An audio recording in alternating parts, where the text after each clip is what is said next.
అహ్మదాబాద్ నుంచి లండన్కి బయలుదేరిన flight takeoff అయిన కొన్ని సెకండ్లలోనే నేల కూలిందండి. ఇట్లాంటివి చూసినప్పుడు చాలా అంటే చాలా బాధాకరమైన విషయం అండి ఇవి. అందులో 242 మంది ప్యాసింజర్లు ఉన్నారండి.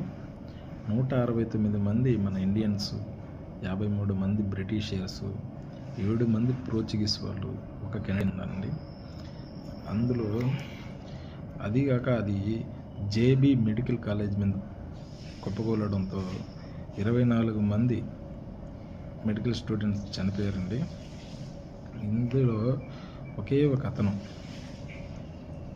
బతికి బట్టగట్టారు ప్రాణాలతో, విశ్వకుమార్ అనే అతను. ఇటువంటివి దృశ్యాలు చూసినప్పుడు ఇది మళ్ళా ఇట్లాంటివి జరగకూడదని మనస్ఫూర్తిగా కోరుకుంటున్నాను అండి. ఒక్కసారి ఆ వీడియో ప్లే చేస్తాను, చూడండి.